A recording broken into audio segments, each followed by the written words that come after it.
Hi everyone, hope you're well. As I have promised during the last session with you guys that I would be creating small videos along with explaining the steps to do the question for your assignment. So what I have done for today is that I have captured some data, but before I explain to you the data, I just wanted to repeat the question number one, which states that you obviously got all the data sets available on your bill, so you have to download that file. And then the first question dictates states that which product categories and subcategories are the best selling in terms of sales volume, and what is the total revenue generated plus the net profitability of products sold. So to do this question, what you guys need to do is there are a few steps involved to get the right answer for that. So the first thing is you can see on the screen that I have captured some columns from there, and just to keep the anonymity, what I have done is that I have changed the names of the columns, and also I have changed the data as well. So just to make you aware that when you perform these steps, your answers might be different to mine ones because I have changed the data. But step number one is that you have extract different columns from the actual data. Well, you can extract, or even without extracting, you can do this. But to make it easy, what I have done is that I have captured five different columns. So, whereas the first column is the product category, and then product subcategory, and then total sales, and then units sold, and then finally is the net profit. So, in your actual data set, you might find slightly different names, but just to make it easy, I have changed the names of these columns. Okay, and inside, if you look at this data that which starts from furniture and the values alongside, I have changed the values in here as well, just to make sure that this is not exactly reflecting your assignment question data set. So as I said that the column names are changed, and as well as the data sets are changed as well in here. But the steps you need to follow is the step number one is that whether you extract these columns from your actual data set, from your actual file, and put it on a new sheet. That is step one. And at the same situation that you can actually, if you do not want to extract the data, you can still continue doing the question. So in either way is absolutely fine.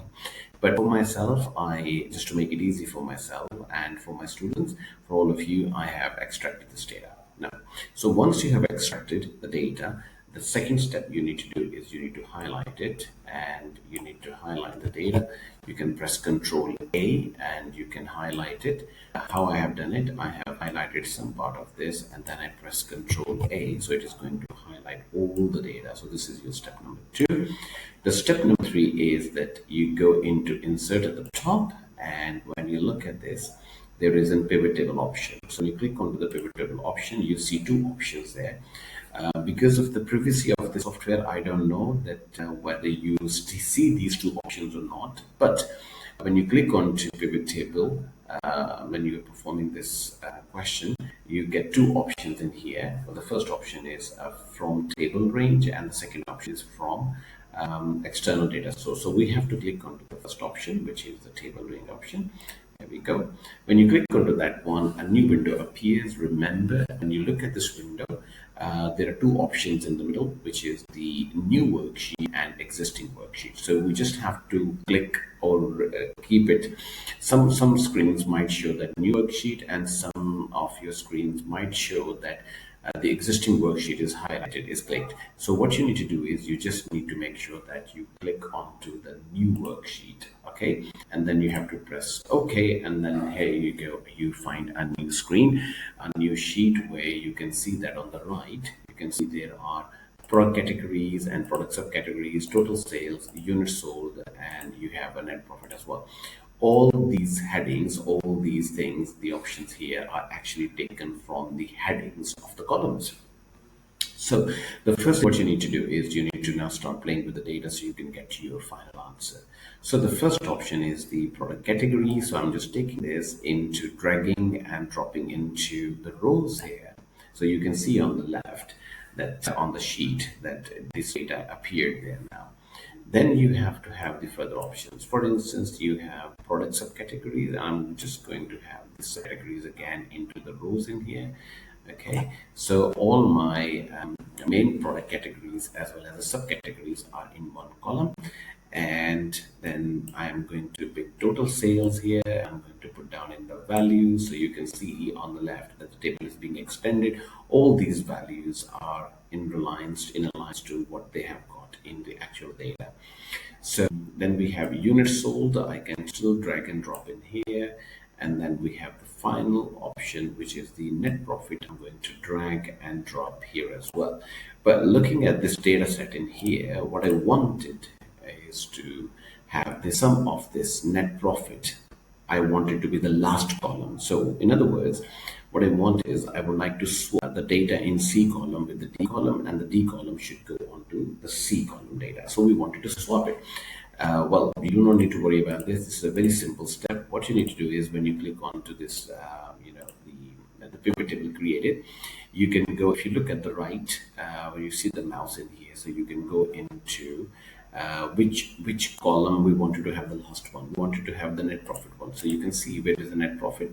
You click onto this small button there, and then there is an option for moving up, down, beginning, and end. So I'm just going to click on the end. So you can see that this net profit column is just been moved to the end part of this.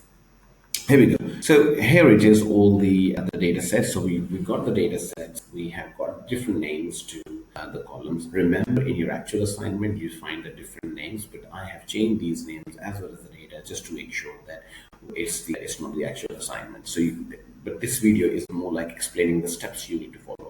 So the first step is you extract the data. The second step is you highlight it, and then you go into the pivot table, and then you have to click on the first option. And then when you click onto the first option, then you see a little window appears in the middle of the screen.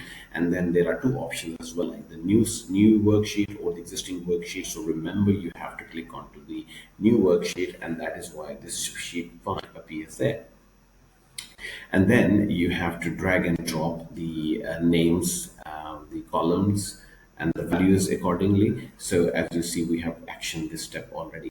And then if you see that a particular column you wanted to have at the end or at a specific column location, you can actually move it accordingly, up, down, and then right and left in here as well. You can do that. So once you have collated all this information, then you need to, one of the steps, which I don't know whether it is going to make you any help or not, but just to learn Excel, you can probably click onto the rows label, and then you go into the more sort options, and then probably if you, I don't know whether again from the previous perspectives you are able to see this screen appear or not, but in fact when you look at this, you can find, I think it's a second option from the top, which reads as ascending A to Z. So you click onto that option, and then you click on OK, and then here you go. You can see these options in here again. You can click onto this one. You can go on to more sort options, and then you have a descending option. So whether you want to have your data filtered across as ascending from A to Z or from Z to Y. So this time I'm clicking onto the descending Z to Y, and then by product category, and then I'm clicking on OK. So you can see that the values have been actually shuffled around. Okay, so the net profits, again, what I'm going to do is I'm going to go back into the same option again, rows label, and I go back into more sort options, and then I would like to have the descending options, obviously from Z to A, but when you see the screen, you can see there is a small button at the right, and on the screen I can see the product category under descending. So I click on that option, and then I click onto the sum of net profit. So I click onto that one, then I press OK, and I can see that there is not really much difference onto that because the data has already been shuffled around, and we can see the highest values being printed, being mentioned in here. So which category is most seeing the net profit onto that one. So once you have this data, you can actually highlight it, and as you see on my screen, once you've highlighted it, the last step of this question number 1 would be, then you go back into your insert on the top, and then you can see a recommended chart option. You click onto this one, and then you can see, I don't know whether again for the privacy purposes you can see that or not, but I can see that I have clicked onto the column options, and then I have got different types of columns in here. So I am clicking onto the first option, and then I press OK, and I can see that there is a chart created which is the explanation of the first question. So from here, you can actually create different graphs, whether you want to keep the same graph or you want to create a different one. It's entirely your choice, the way you understand the question. But remember, these are the steps which are helping you to create, to get to the stage where you can actually solve the first question. Right, let me repeat these things again. The first thing is you extract the data and then you have to highlight it, and then you go into the pivot table, you create the pivot table, and obviously you can follow up those options which I have mentioned already in this video. And then once you have captured the data, you have created the pivot table, then you can actually drag and drop the data as per your choice as you want. For instance, if you wanted to have net profit column into the rows, you can actually do that one as well. But what steps I have followed, if you follow the same steps for your data, you will be able to create the right set of the data sets there. So once you have the pivot table, you drag and drop the options, you create this table, and then you highlight it. Sorry, not before the highlighting. What you need to do is the follow-up step is that you have to go into the rows label and you can filter the data as ascending or descending order. Once you have done that as per your choice, then you highlight it and then you go into creating this graph. So once the graph is created, then you can actually explain that which category is the highest, making the net profit, which category is having maximum units sold, etc. and etc. So in that way, when you play with it, you can actually find the relevant answers of your first questions. I hope this is helpful. But if you got any questions, please ask me during the seminars. Until then, have a lovely day ahead and enjoy your studies. Thank you very much, guys. See you soon. Bye.